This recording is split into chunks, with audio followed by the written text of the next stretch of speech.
The dust coated everything in the valley, a fine, perpetual shroud that seemed to press down on the very air.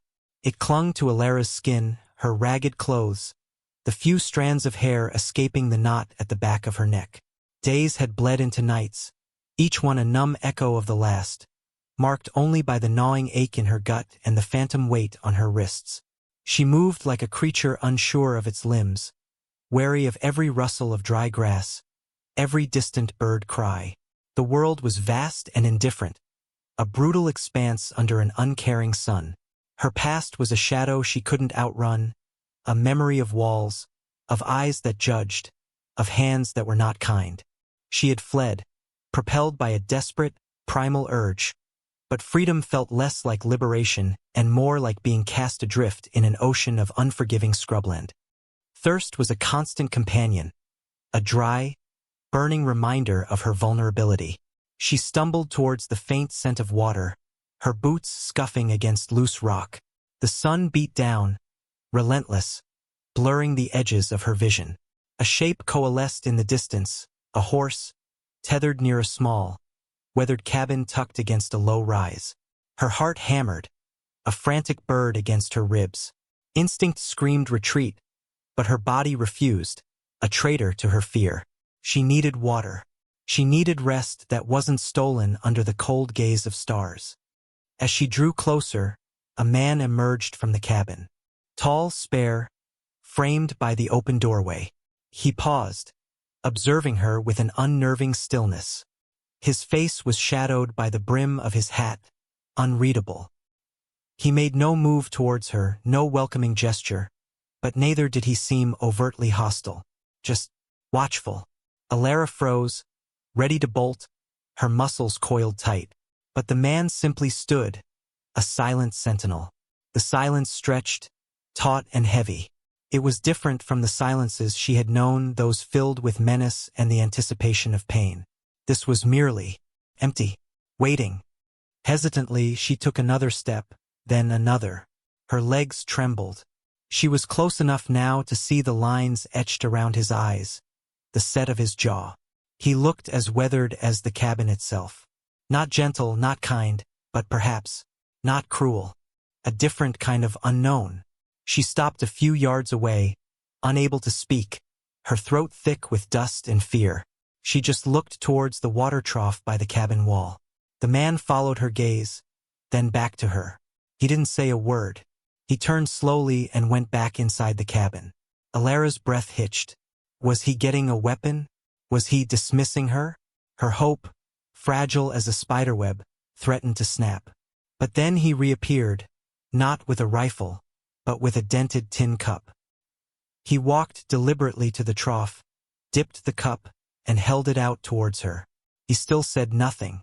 His eyes, when she risked a glance, held a quiet, assessing depth. Not pity, which she would have recoiled from, but a calm, almost detached acknowledgement of her state. She hesitated for a long moment, suspicion warring with desperate need. The sun hammered down. The cup glinted. Slowly, cautiously, she moved forward, reaching out a trembling hand to take the water. His fingers brushed hers briefly, calloused and firm. She drank, the water cool and life-giving, feeling his silent gaze upon her. The silence between them became a language of its own, a fragile bridge built on necessity and observation. The man, Silas, offered her a corner of the cabin, a blanket, and a meager plate of food without asking her name or her story. He moved with a quiet economy of motion, his presence steady and unobtrusive. Alara watched him constantly, cataloging his habits. The way he tended his small garden plot with careful hands, the patience he showed with his single, aging horse, the solitary nature of his meals. He seemed as much a part of the landscape as the rocks and the dust, weathered and enduring. Her own body was a map of trauma, aches and stiffness protesting every movement. But slowly, incrementally, the days of walking, the precarious freedom, began to mend some of the physical damage. The deeper wounds were slower to heal. Sleep was a treacherous place, haunted by echoes of the past. She woke often with a gasp, heart pounding, the scent of confinement thick in her phantom memory. Silas never commented on her restless nights. If he heard her cries, he gave no sign, allowing her the dignity of her private suffering. This quiet non-interference was a balm, a stark contrast to the relentless scrutiny she had endured. She spent her days outside, needing the open sky above her head, the assurance that there were no walls to trap her. She helped Silas with small tasks, unspoken offers of utility in exchange for his silent shelter. Mending fences with clumsy hands at first, gathering firewood, fetching water. He watched her, his gaze calm and steady, correcting her technique with brief, clear demonstrations rather than words. One afternoon, she saw him struggling to saddle his horse, the animal unusually skittish. Without thinking, Elara approached the mare, speaking softly, her voice a low murmur she hadn't realized she still possessed. She moved with an innate understanding, her hands finding the pressure points, her presence a calming force. The mare settled almost immediately under her touch. Silas paused, watching her with that same unreadable gaze. He didn't comment, but his expression held a flicker of something new, perhaps surprise, perhaps recognition. That small act felt significant, a tiny piece of the person she had been resurfacing from the wreckage. It was a connection to a past that wasn't entirely defined by captivity, a past where she knew horses, knew the land, knew a different kind of freedom. It was a reminder of the strength that had been dormant, not extinguished. Living with Silas was not comfortable, not easy, but it was safe in a way she hadn't experienced in a long time. It was a safety built not on promises or sentimentality, but on shared silence, mutual observation, and the quiet understanding that they were two solitary beings finding a fragile equilibrium against a harsh world. He asked nothing of her, sought nothing from her, simply allowed her space to exist, to breathe, to slowly, painstakingly, begin to remember herself. This absence of expectation was more healing than any words could have been. She began to see him not just as a silent protector, but as a man of quiet principle, his solitude not emptiness, but a chosen state, perhaps protecting its own set of vulnerabilities. The fragile peace was shattered by the arrival of 3 riders at dusk. Dust plumed behind them, announcing their approach long before their figures became distinct against the horizon. They were rough men, faces hard, eyes assessing everything they saw with a predatory glint. Silas stepped out of the cabin, standing squarely in the doorway, his posture not aggressive, but unyielding. Elara froze inside, every muscle tensing, the familiar coil of fear tightening in her gut. These men radiated the same casual cruelty she had sought to escape. They reined in their horses a few yards from the cabin. The leader, a man with a scarred cheek, grinned, a wolfish baring of teeth. "Evening, Silas," he drawled, his voice rough. "Heard you had company." His eyes flicked towards the cabin door where Elara stood just out of sight, every nerve ending screaming. He knew. Word traveled even in this isolated place. Her past was catching up. Silas didn't return the greeting. "She ain't yours," he stated, his voice low but clear, carrying the weight of stone. The scar-faced man chuckled, a harsh, unpleasant sound. "Ain't nobody's, Silas. Just stray goods." Looking to collect, his companions dismounted, spreading out slightly, cutting off potential escape routes. The air crackled with unspoken threat. Elara's breath hitched. They saw her as property, as something to be rounded up, controlled, profited from. The despair was a cold wave, but beneath it, something else stirred, a hot, fierce ember of defiance. She had run once. She wouldn't be dragged back. Her gaze fell on a coil of rope, a saddle, a familiar bridle hanging on the wall. Her hands, still bearing faint marks, remembered. Silas didn't move from the doorway. "Leave now," his voice was quiet, but held an absolute finality that surprised Elara. It wasn't a plea or a warning. It was a statement of fact, as if the outcome was already decided. The scarred man's grin widened. "Make us, old man." Just as they started to move forward, Elara acted. Moving with a speed born of desperation and returning instinct, She grabbed the bridle and burst from the cabin, not towards the men, but towards Silas's mare grazing nearby. The mare, startled by her sudden appearance, shied. The men turned, momentarily distracted. "Get her!" the scar-faced man roared. One of his men moved towards her.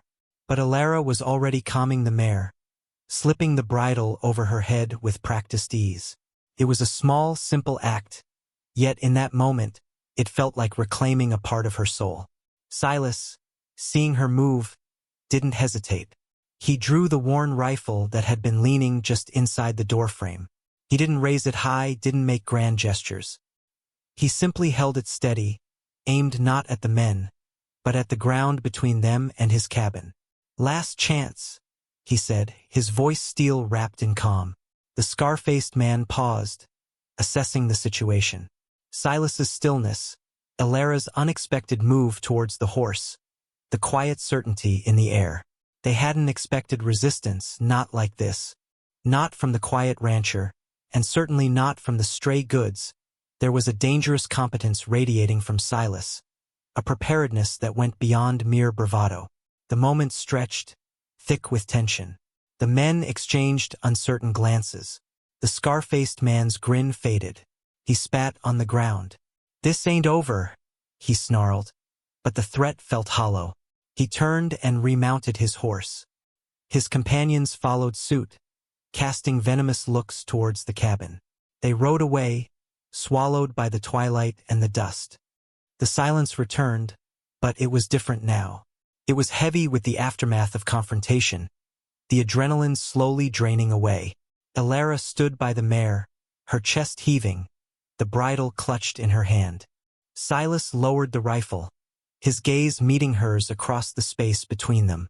In his eyes, she saw not just relief, but a quiet acknowledgement, a shared understanding of the moment that had just passed. He didn't ask her about her past, didn't demand an explanation for her skills with the horse. He simply walked over and took the bridle from her hand, his fingers brushing hers again, this time with a sense of connection rather than just necessity. He stroked the mare's neck. "Good girl," he murmured to the horse, but his gaze remained on Alara.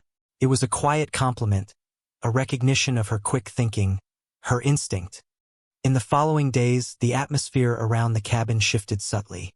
The shared threat had forged something between them, a silent alliance. Alara felt the last vestiges of the phantom walls crumble. She wasn't just a survivor hiding away. She was a person who had defended herself, contributed to her own safety. She began to work alongside Silas not out of obligation, but out of a shared purpose. She helped mend the fence properly, her movements gaining confidence. She worked with the mare, gentle hands grooming the animal, finding a familiar rhythm that soothed her restless spirit. Silas watched, and sometimes he offered quiet suggestions about tack or feed. The silence between them was no longer empty. It was comfortable, filled with the soft sounds of the ranch, the wind, the creak of leather. They ate their meals together at the small table, the only light coming from a single lamp, two solitary figures framed against the vast, dark night outside. They spoke little, but in the quiet space, a different kind of communication flourished. A shared glance over a task, a small nod of understanding, a sense of two lives, separate and scarred, finding a quiet harmony in proximity. Alara's journey from the physical and emotional confinement of her past to the open, albeit harsh, landscape had been one of stripping away layers. She had been reduced to her most basic instincts, survival, fear, the need for safety. But here, in Silas's quiet world, she had begun to rebuild. The encounter with the men had shown her she wasn't powerless, and Silas's defense of her, his unwavering presence, had shown her that trust wasn't a naive concept. She looked at Silas one evening, sitting across from her, his face illuminated by the lamp's glow. He was a man of few words, perhaps few easy emotions, but his actions were a language of their own. Steady, reliable, quietly protective. He hadn't saved her in a grand, heroic way, but he had offered her the space and the safety to save herself. Her world of fear and trauma had collided with his world of quiet resilience and solitary strength. And from the impact, something new and unforeseen had emerged, not a dramatic rescue, but a quiet partnership, a shared existence built on the bedrock of mutual respect and unspoken understanding. She was no longer just surviving. She was living, finding her footing on solid ground, ready to face the horizon not with dread, but with a quiet, resilient strength that was entirely her own. The dust still coated everything, a reminder of the world's indifference. But now, she felt rooted, not lost, ready to ride the wind instead of being swept away by it.